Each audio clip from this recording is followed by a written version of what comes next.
Good morning, everyone. Today we're going to present you the experiment that is part of our learning evidence of stage 3 of Paths of Knowledge. My group is made of Alicia Desireé Arriaga, Jesús Maximiliano Arriaga, Alejandra Alejo, Paola Alonso, and me, Raymundo Omar Acosta. So let's begin. Introduction and research. In order to create this experiment, it was important for us to do research about the reactions created and how they work in order to understand it completely. The experiment performed is the reaction of baking soda and vinegar with some changes like placing a cap on the bottle. We also performed another different experiment, which is basically raisins covered in baking soda going into lemon water, which is also an acid. First, let's talk about the general research that was made, which is baking soda with an acid. The reaction of sodium bicarbonate, which is baking soda, makes with an acid, the reaction that it makes with an acid is actually commonly used by scientists to neutralize unwanted acid solutions or any spilled acids. This is actually a protocol made and written by the American Chemical Society and helps avoid the spread of chemicals that could be hazardous. Some of the most commonly known products, which are acids, to create the reaction of baking soda are vinegar, lemon juice, buttermilk, and yogurt. So it is easy to have the gas in the reaction taking up more space in the reactants too. And now for a quote which has to do with the topic. The world of chemical reactions is like a stage on which scene after scene is ceaselessly played. The actors on it are the elements. Clemens Winkler, a German chemist. The reaction of baking soda or lemon juice. The baking soda or sodium bicarbonate is a base. When people dissolve baking soda in water, it forms an alkaline solution. On the other hand, lemon juice contains citric acid and has a pH around 3. When you mix them, the lemon juice will raise the pH, producing a neutral solution.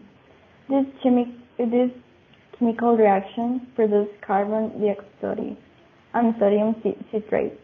This causes the liquid to bubble in our experiment. The meeting of two personalities is like the contact of two chemical substances. If there is any reaction, both are transformed. Carl Jung. Reaction of baking soda with vinegar. The reaction is caused because one component is an acid and the other one is a base, which have different elements of water. Bases normally contain a hydronium and acids have the missing hydrogen to create H2O. In order to join and transform into water, they break their structures and react. The transition state is considered to be the noticeable action created, which in this case would be foam and bubbles, because during it the HO and the hydrogen from the vinegar join along with the carbon dioxide that is also released. And here we have a quote from Derek Barton, which is, every chemical reaction has a transition state. This is basically how the reaction is performed, like in a more chemical way.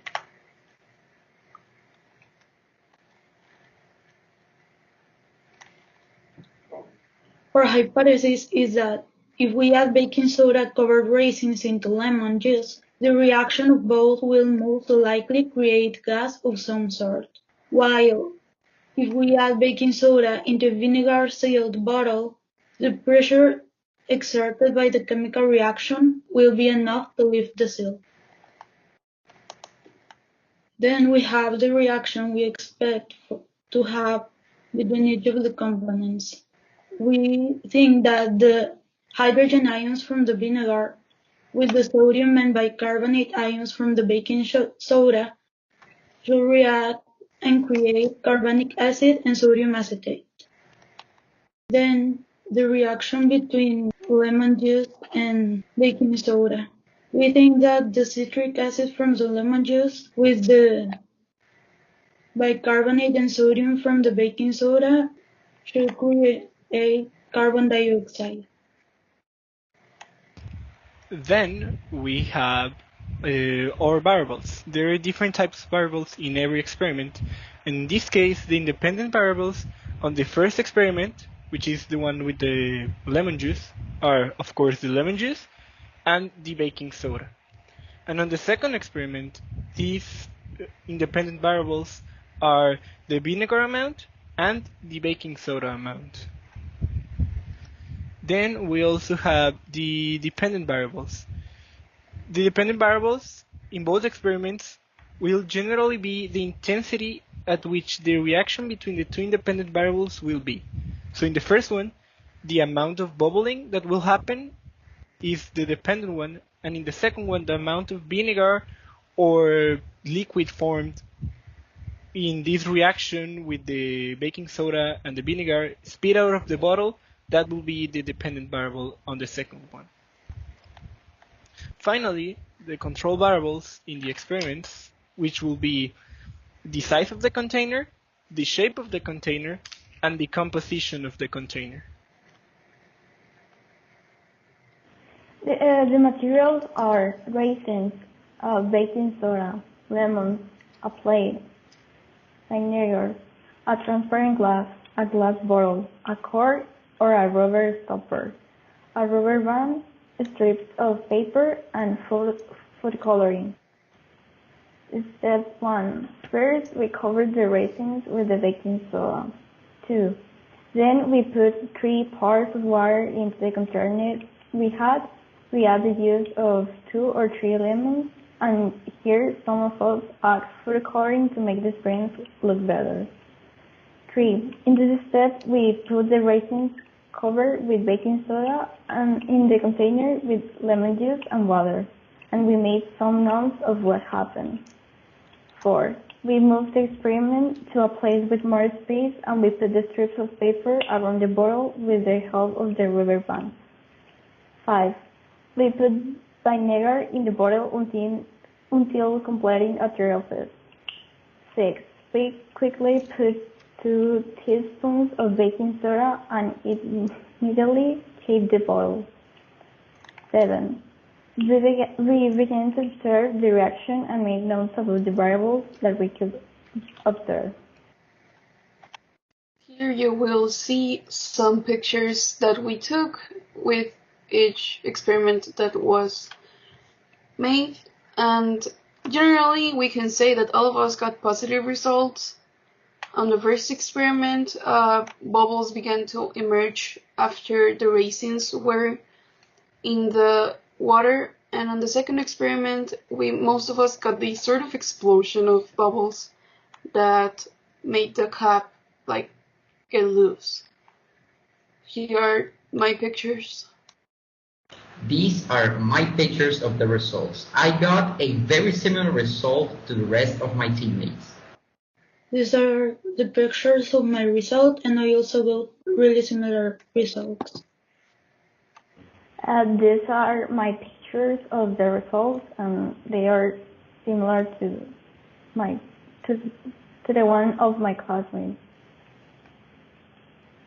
And these ones are mine, and as all my classmates, we got very similar results. Now, the general analysis that was performed is that out of the 2 different experiments that were performed by each one of us, we can agree that the reactions are basically the same in each variable. The parts of them that could change are distinct. For example, in the second experiment, teammate 1 used 2 spoons of baking soda and teammate 2 only added 1. This would clearly affect the result because the amount of bubbles created will be more with teammate 1. But again, the reaction is the same. The only thing that will change is the visual reaction. So what can we conclude from this experiment? Well, the reactions can bring the same outcome reaction, but the magnitude of such can be affected by the amount of bicarbonate inserted. However, it is fairly simple to get the reaction decided. Both acids, which were the vinegar and the lemon juice, ended up creating a carbon dioxide gas of sorts and the formation of foam, which expanded when combined with their base, which is sodium bicarbonate. This is the bibliography, which has all the references and citations that we used to create this presentation. Thank you very much for watching this presentation, and goodbye.